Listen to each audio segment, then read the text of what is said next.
Kasabwat mga kababayan, si kabayang Chis Escudero. Tatandaan mo ito, kabayang Chis Escudero. Ikaw ang magiging dahilan para lumubog ang Senado. Malamang will preside the abolition of the Senate. Huwag matigas ang ulo. Marami nang nagsalita. Kahit yung mga universities from Mindanao and Bicol. Ateneo Dinaga University nagsalita na kahapon. Dumagdag sa boses ng mga nananawagan. Ituloy ang impeachment trial. Kasi yan ang ipinag-uutos ng ating saligang batas. Yan ang mandato ninyo.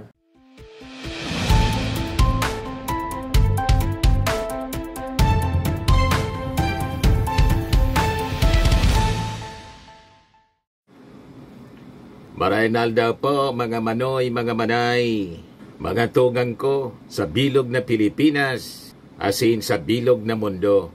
Kumusta po kayo? Ako po si Dante Maravillas, Bicolano vlogger, journalist, broadcast journalist from Albay. O ngayon, lumusob na po mga kababayan sa Senado, yung ating mga kababayan, para i-pressure po ang sa tuyang mga senador na gibuhunan sa indang trabaho, gawin ang kanilang trabaho, ang mandato ng ating konstitusyon to forthwith proceed with the trial kay Sara Duterte. At lumabas ngayon mga kababayan sa latest survey ginawa ng Okta Research, 78% sa ating mga mamamayan ang nagsabi na dapat forthwith proceed with the trial. Una, yung WR numero 1 nagpalabas last week ng kanilang survey, 90% sa kanila. Mas malaki na porsyento ng ating mga mamamayan. Mas marami din kasi yung tinanong, mga 10,000 yata, 8 to 10,000 respondents ang WR numero 1. Pero yung Okta Research mga kababayan, mga 1,800 yata mamaya or 1,200. Kaya ini pagpapatunay mga kababayan na yung False Asia Survey talagang false na lumalabas doon sa survey nila. Ilan yun? 63% sumusuporta pa kay Digong. Hindi ko nga maintindihan kung bakit kailangang isali pa nila si Digong na nasa dahig na.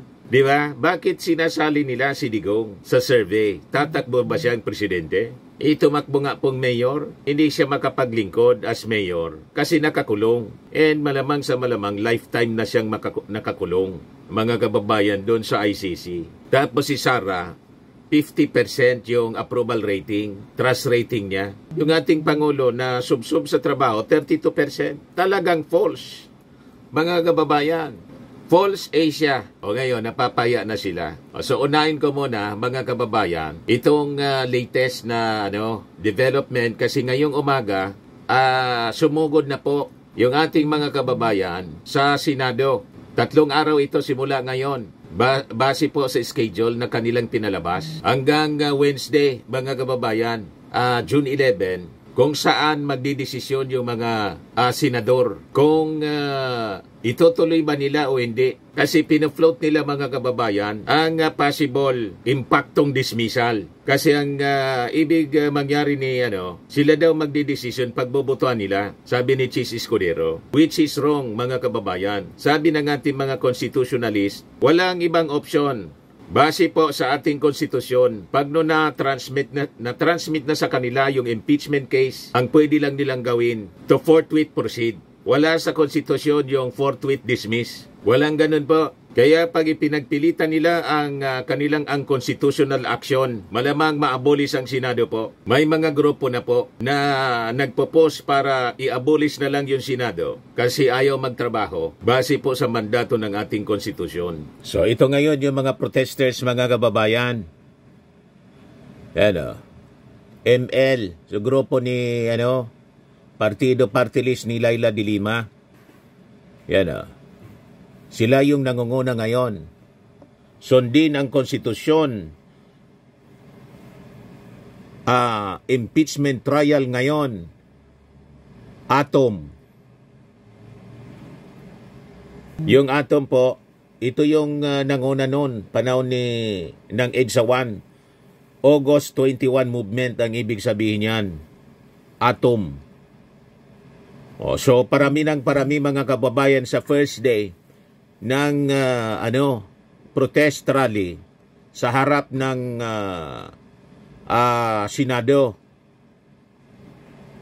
Yan Look, protesters calling on the Senate to fulfill its constitutional duty by convening the impeachment court against Vice President Sara Duterte gather in front of Manila Film Center in Pasay City. They will then march towards the Senate at around 9:30 a.m. So kanina pa, nagmarch na po sila where an ecumenical program will be held. Today's program marks the first of a series of mass actions calling on the Senate to convene as an impeachment court until Wednesday, June 11. Protesters began marching to the Senate at 9:25 a.m. Konstitusyon ipatupad, impeachment trial ngayon na, they chant. Sara Duterte litisin. So ito po sila ngayon, mga kababayan. Nagwawagayway ng kanilang ng ating watawat. Dala.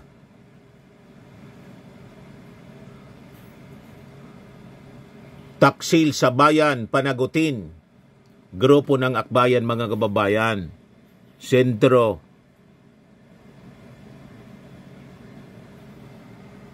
Dadambahin nila ang Senado, mga kababayan, pag hindi umayos yung ating mga senador, pagpatuloy nilang lalabagin ang ating konstitusyon. And in fact, maging yung ilang mga senador na nagpalabas na ng kanilang posisyon sa impeachment trial, dapat ituloy, nag-warning na rin po sila, mga kababayan, for the possible action ng ating mga mamamayang Filipino na baka ang mauwi ito sa pag-abolish ng Senado.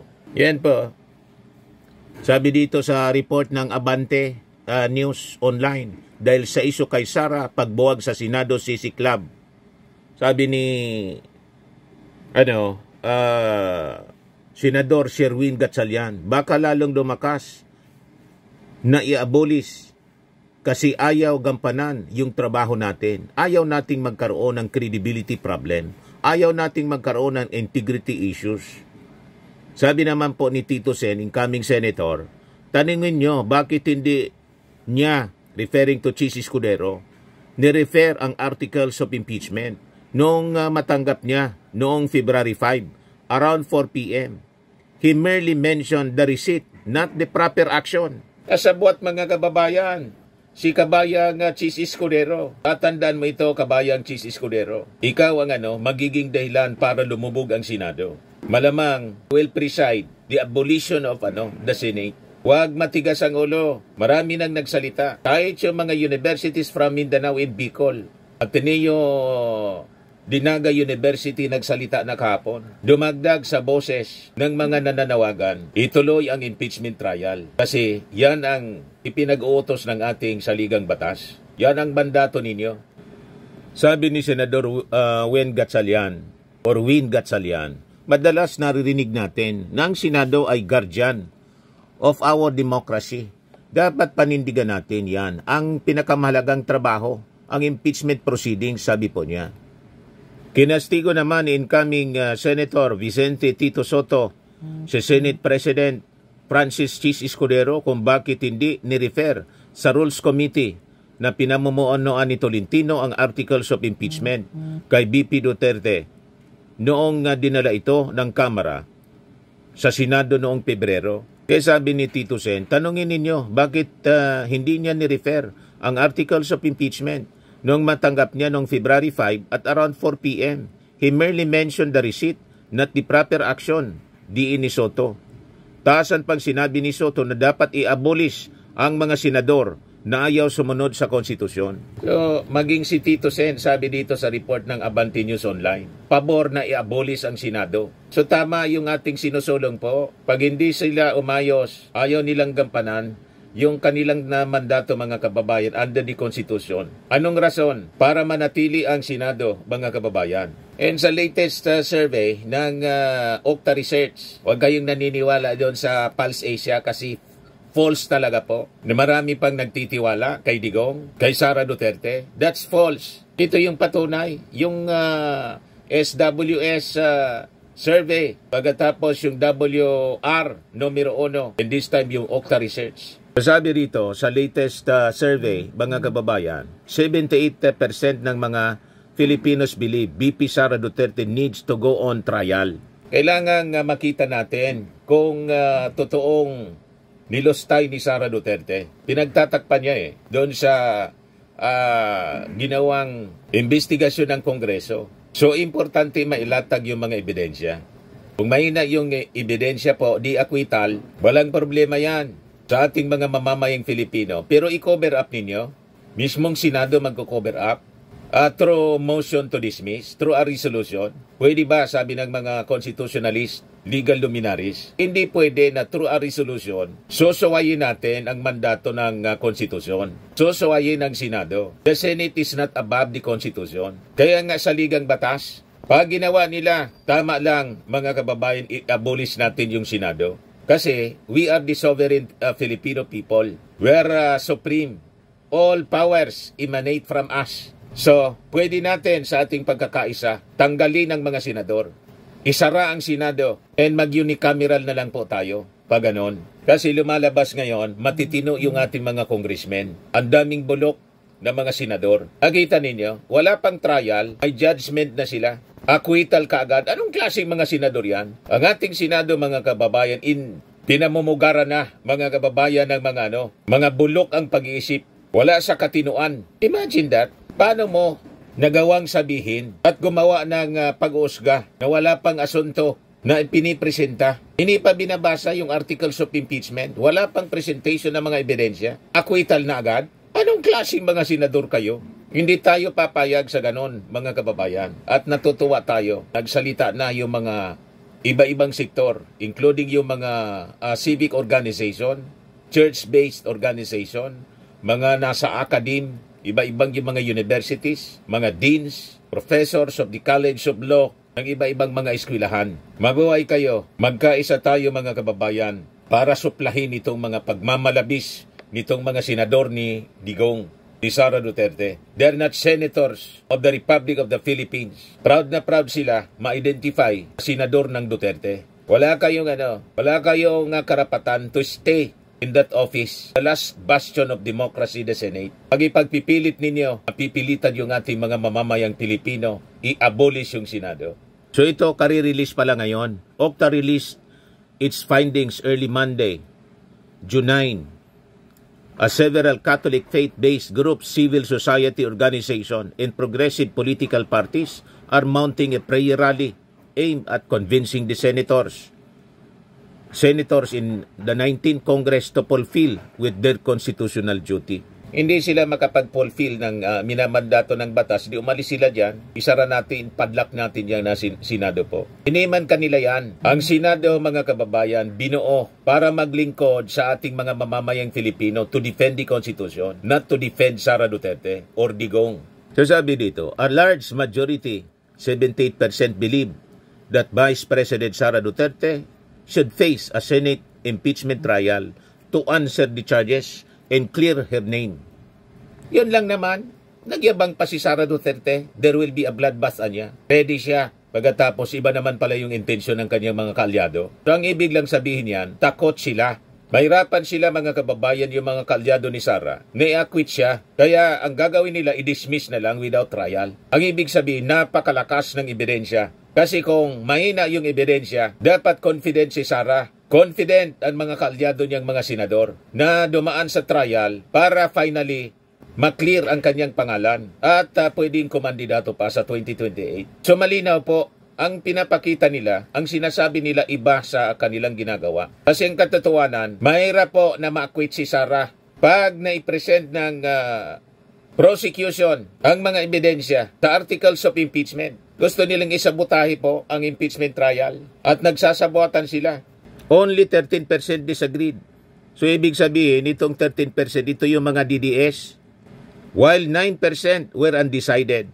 Maingay lang po ang mga DDS kasi kung talagang majority sila, tama po yung mga analysis natin. Yung 32 million na boto ni Sara, 1 million man lang dyan ang mga DDS, ang 31 million Marcos supporters. Nanalo si Digong in 2016 dahil sa mga Marcos supporters. Ang pinapakalat nila, dapat magtanaw ng utang na loob ang ating Pangulong Bongbong Marcos sa mga Duterte, lalo na kay Sara, kasi because of Sara daw, nanalo si PBBM. That's false. Kung talagang marami sila na sumusuporta kay Sara, kay Digong, si Digong po, diniliber na ng ating Pangulo. Diyan na sinasabi nila. Di sige, diniliber na dahig. Na-impeach na si Sara, o bakit hindi sila makapag-people power? Di ba? Walang support, mga kababayan. Ang ginawa nila, nag-mass action yung maisog kung saan-saan na parte ng mundo. Pati sa Cebu, piniki yung sinulog prayer rally. Pati yung mga marcha sa ibang bansa, piniki yung mga videos para sabihin, protesta ng pagkakulong ni Digong. Kita ninyo mga gawain nila? Lahat piki. Yung iba, napapaniwala. Ito yung organic, ito yung totoo. Ang galit ng ating mga mamamayang Filipino with the intention ng Senado na isabotahe, mga kababayan, ang impeachment trial. Yan Octa also highlighted that 91% of adult Filipinos who participated in the survey conducted from April 20 to 24 are aware of the impeachment cases filed against the second highest public official, indicating strong interest in the issue. Awareness levels vary across regions ranging from 83% to 96%. The highest awareness is recorded in Mindanao, 96%, while the lowest is in Visayas, 83%, the report said. Awareness is notably higher among the upper socioeconomic classes, although those who identified in the lower brackets also registered in the 90% level. Classes ABC, 95%. Class E, 96%. In Class D, 90%. So nakikita ninyo, across economic classes po, they're aware of the issue. Hindi sila papayag sa lamang kahin ninyo. Hindi sila papayag na walang trial na mangyayari. Pag walang trial, walang Senado na. Abolish Senate, yun ang nating gagawin po. Sabi ko sa inyo, titingnan natin by June 11. Pag sinabutahin nila, diretso na nilang sinabutahe. Araw-araw tayong mananawagan for a people power against the Senate, at luluwas mismo kami ni Mrs. Di bali, gumastos kami. Gastos namin po pag pumupunta dyan sa Maynila, mababa na yung 50,000. Di bali po, contribution natin para sa kaayusan ng ating bansa. This will be my first time na sumali sa isang mass action, mga kababayan. Hindi ko yung ginagawa. Ang ginagawa lang natin is to cover. But this time, I'll be involved personally. Kasi hindi natin ito dapat paintulutan, mga kababayan, na mangyari. Ang pagsalaula mismo sa ating saligang batas ng mga kaalyado ni Sara dyan sa Senado. Ayaw nilang itrial si Sara, itatrial natin ang Senado. Iko-convict natin in the bar of public opinion, mga kababayan, itong mga nangwawalang hiyang senador sa ating saligang batas. Duterte is accused of mismanaging public funds and betraying public trust, among other serious allegations in the articles of impeachment submitted by the House of Representatives to the Senate early in February. Napaka haba ng panahon para mag-aksyon yung Senado. Pinili nila na upuan, higaan at tulugan po ang impeachment trial. Ulitin ko, based sa kalendar, mga kababayan, ng Senado, dapat ang kanila pong adjournment February 7 pa. In-short nila February 5, in-adjourn na after may submit yung impeachment case ng Kongreso. At 4 o'clock, in-adjourn. Nagmosyon, mga kababayan, si Joel Villanueva. Tatandaan niyo ang pangalan ng senador na yan. At diretso po na inapprove ni Chis Escudero. Yan ang nangyari po. Tapos sasabihin ni Bato, magpapakalat ng resolusyon. Wala na anyang oras. Kaya mayroon silang de facto impacto dismissal resolusyon na gustong papirmahan. Anong klaseng mga senador to, mga kababayan? O ngayon, dito sa linabas na report ng Political News, in-identify dito kung sino yung gustong i-dismiss, mag-proceed, at walang sinasabi, tahimik lang na mga senador. Tingnan natin kung tama itong pag-identify sa kanila ng Politico News. Ayan sabi rito, convene or dismiss Senator's position on holding Vice President Sara Duterte's impeachment trial. Ang for dismissal daw na walang benefit ng hearing, si Chis Escudero, si Robin Padilla, si Bato de la Rosa, si Amy Marcos, si Mig Sobiri. Hindi ko alam, for dismissal pala siya. Tapos si Tol Tolentino. Butit hindi ko po binoto. Kahit taga Ginubatan Albay siya, Bicolano, at pinakiusap ng aking kasama sa trabaho, kapartner ko pa noon sa kapartner ko pa noon sa programa, sa mainstream media, kasi staff ni Tolentino. Butit hindi ko po pinatulan yung endorsement. Kasi nasa alyansa siya, hindi ko man po binoto. Butit natalo. O ngayon, yung mga senador daw na gustong i-proceed, itong si Coco Pimentel, Alan Peter Cayetano, si Bongo. Di ko alam na si Bongo gustong i-proceed. Ang akala ko dismiss. So, nakakaduda ang posisyon ni Bongo. Baka dahil galit man siya talaga kay Sara Duterte. Ang loyalty niya kay Digong, hindi sa anak. Baka totoo. At nang may isang okasyon mga kababayan sa kampanya nila ng Duterte, kung saan ilampasan ni Sara Duterte, nakamayan itong si Bongo. Nag-viral yon, nakita ninyo yon mga kababayan.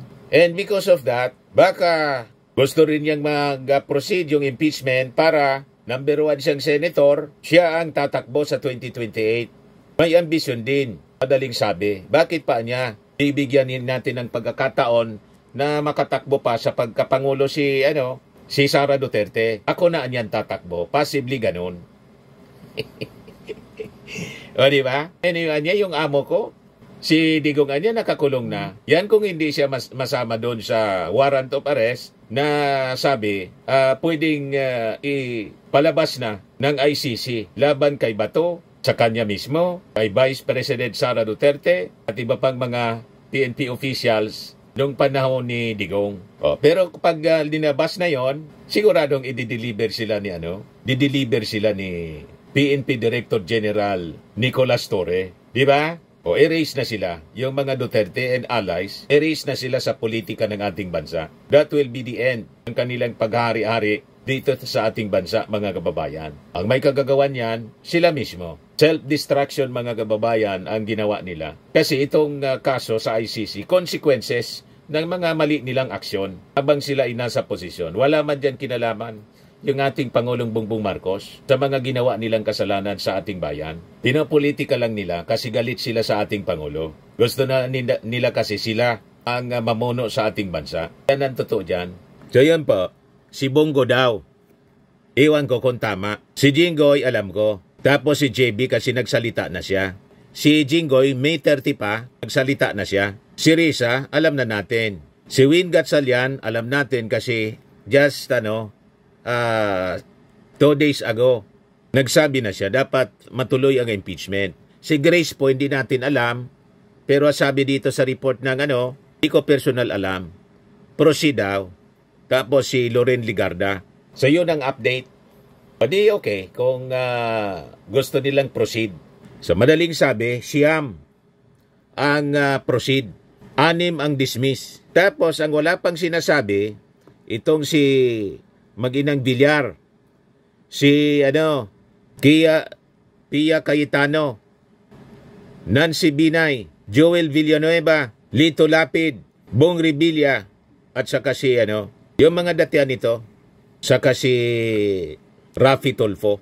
So titingnan natin, siguro nagmamasid sila. 8 ang hindi pa nagsasalita. So tingnan natin kung magsasalita sila. Anyway, yung ilan dyan, gagraduate na po. Pero critical pa rin ang kanilang presensya. Kasi tinador pa rin sila hanggang June 30. And the schedule, mga kababayan, ng pagbasa ng Articles of Impeachment sa Miyerkules na po, June 11. O ngayon, mag-ready na po tayo mga kababayan sa worst case scenario. The possible actions natin to abolish the Senate. Kung hindi, mga kababayan, gagampanan nila yung kanilang trabaho, mandato sa ilalim ng ating konstitusyon. May legal na pamamaraan, mga kababayan. And in fact, ito na po ang pinag-uusapan ngayon, how to abolish the Senate.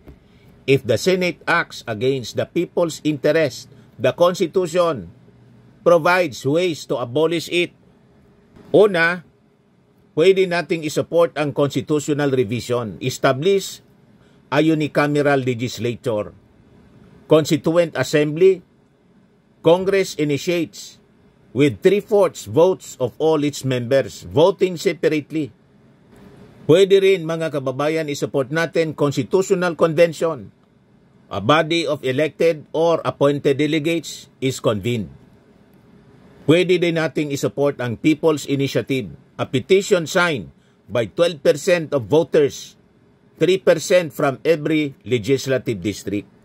All amendments must be ratified in a national plebiscite. May movement na po for People's Initiative. And in fact, ito yung ayaw na ayaw ni Amy Marcos.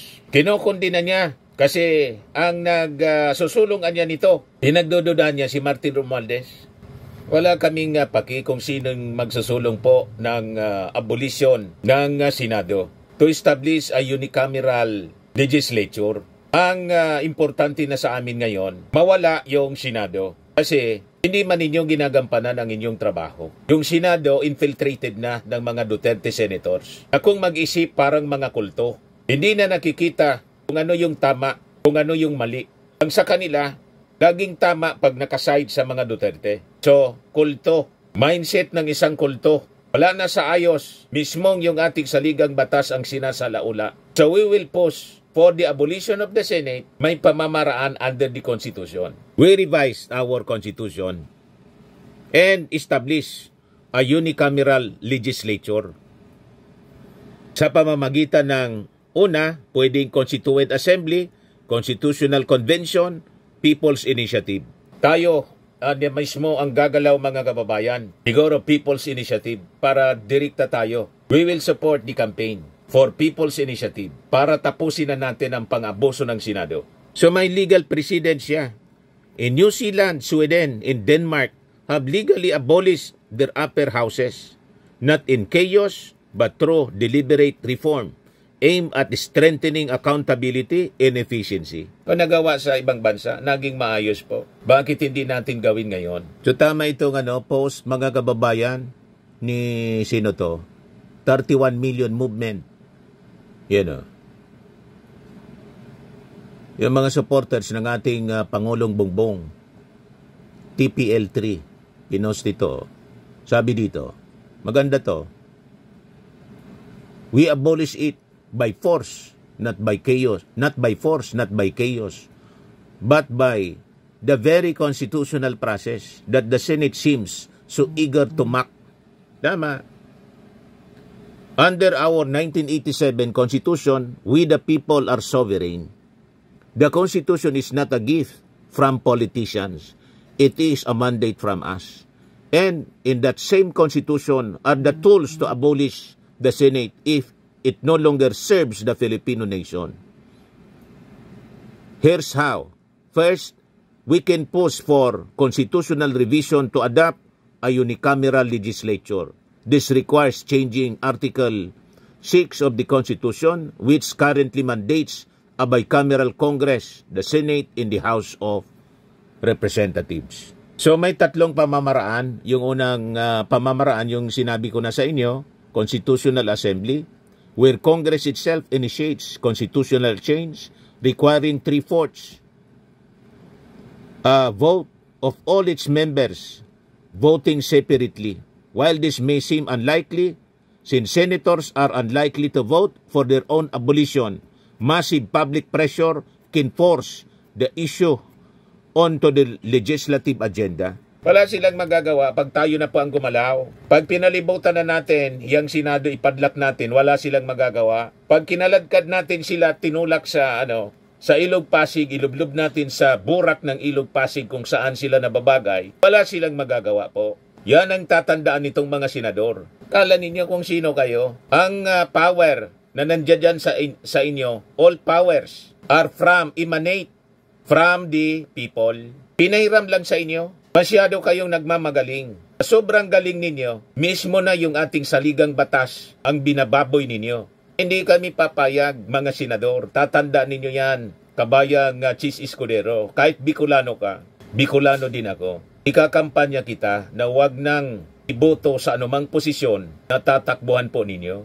Constitutional Convention or CONCOM, where a special body of elected or appointed delegates is convened to revise the Constitution. This process is often more effective of public will and is insulated from political preservation, political self-preservation. So, pipili tayo ng mga delegates po, yung mga constitutionalist na mga matitino, na mga abogado, nasa academe, yun ang ilagay natin. Palitan natin itong mga lokong mga senador, maloko na mga senador, palitan natin po. Nagsisweldo from the taxes of the Filipino people, pinaglilingkuran po, isang pamilya lang. Payag kayo sa ganun po, mga kababayan. Tapos gusto nilang pagtakpan yung pagkakasala. I-trial ninyo. Kung walang kasalanan, mahinang ebidensya, di-acquit. Problema ba yon? Then, People's Initiative, a direct method allowed under Article 17, Section 2 of the Constitution. This requires at least 12% of all registered voters, including at least 3% from every legislative district, to sign a petition for a constitutional amendment. While the Supreme Court has ruled that revisions like abolishing an entire chamber of Congress may be beyond its scope, the move could lay the political and legal groundwork for a larger democratic overhaul. Sabi dito, if the Senate continues to trample on the Constitution to shield political dynasties or protect powerful officials like Sara Duterte from accountability, then it no longer functions as a check and balance. It becomes an instrument of obstruction and impunity. In this case, we don't just have the right to act, we Filipinos have the duty. Our Constitution is not supposed to be held hostage by our Senate.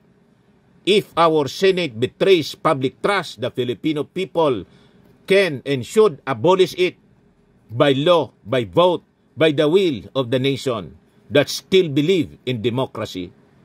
Tama po, mga kababayan. O ngayon, may lumabas na sabi, ito yung pinopropose ni Tolentino. Proposed timeline for 19-day expedited impeachment trial as outlined by Senator Francis Tolentino. June 11, constitution of the impeachment court or convening siguro. From 11 to 21, submission of answer by Vice President Sara Duterte, 10 days lang. June 22, reply of prosecutors. June 23, morning, submission of trial briefs. Afternoon, opening statement. June 24 to 25, presentation of evidence, prosecution. June 25 to 28, presentation of evidence, defense. June 27, morning, rebuttal by prosecution. Afternoon, rebuttal by defense. June 28, oral arguments, 1 hour each for defense and prosecution. June 29, closed door meeting of senator judges. Tapos June 30, Judgment Day.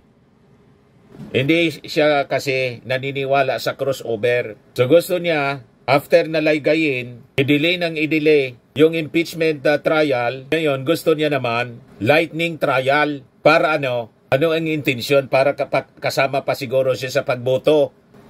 Para sa acquittal ni Sara. May pakinabang pa siya. And later on, makabalik siya to the folds of the Dutertes. So, ngayon, ang tanong ko po, payag kayo sa ganyang masyado ding maiksi na panahon. Matapos na ubusin nila ang Senado, yung panahon ginamit nila sa pagpakilay ni dati na niya Mr. Maravillas na nagpakapal ng kilay. Sa pagbakasyon nila habang sumusweldo, nag-attend ng fashion show sa Paris. Yung iba kung saan-saang bansa, nagpasarap. Imbes na magtrabaho, pa rin ang mandato ng konstitusyon, inubos nila yung panahon ng 19th Congress. Tapos ngayon, magsisesyon sila para 19 days tapusin yung impeachment trial. Payag kayo, mga kababayan? Parang gusto nilang ihawsyaw naman yung, yung impeachment trial. Kung sa pagkain, mga kababayan, hilaw. lulutuin nila pero lutong Macau. Ang impeachment trial po dapat bibigyan ng sapat na panahon. Hindi pwede yung ganito na parang ang intensyon mga kababayan lutong Macau. Lalo't alam natin kung ano talaga ang kulay ni Tolentino.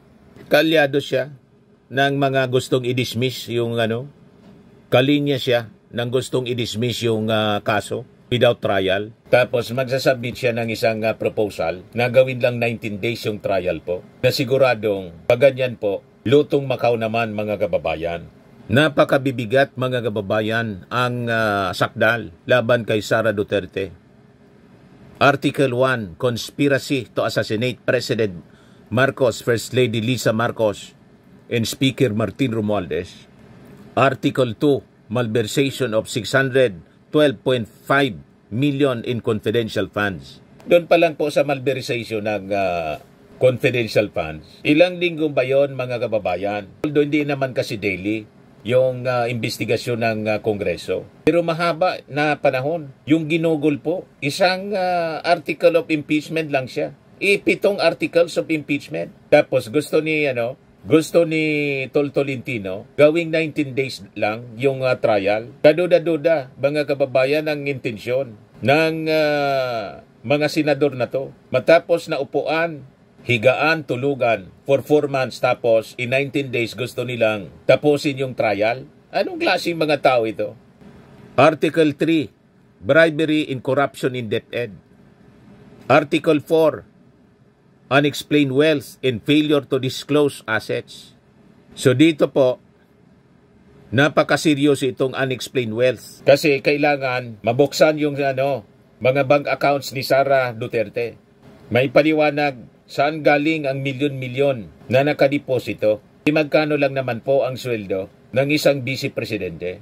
Article 5, Involvement in extrajudicial killings. Article 6, Destabilization, Insurrection, in public disorder. In Article 7, a pattern of conduct that amounts to betrayal of public trust.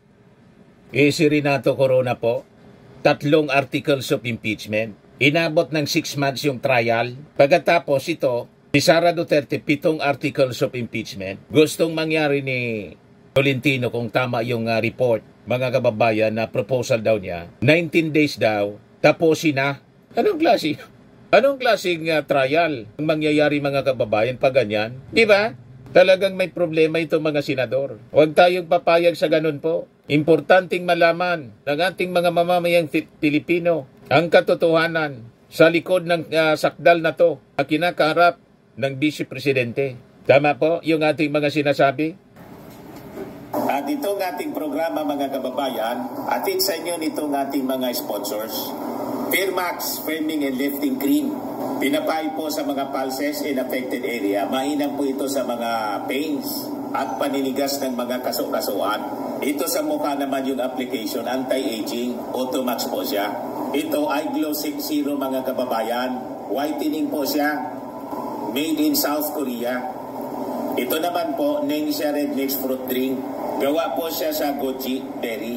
May anti-cancer properties po siya. At sa mga nagana po ng malinis and spacious fitness gym, pumunta lang po kayo sa aming Colossal Fitness Gym. May Grab ka rental din po kami. At bills payment po sa aming office. At saka sa mga mahilig po sa mga imported bags, manood po kayo sa live selling ni Madam Aileen Rosales sa kanyang Aileen Closet po. Pati mga shoes, ito yung kanya po. Ito yung kanyang page. Kita ninyo, napakagandang mga online selling po siya. Si Madam Aileen Rosales. At cellphone number niya po, 773-798-7816. Ito naman po yung bago naming product na binibenta online. Eye Glow Serum, whitening po siya. Tingnan ninyo yung epekto sa aking anak na architect before and now. Yung mga inquiries po ninyo, dumiretso na lang kayo sa kanyang Facebook account, Riz Maravillas.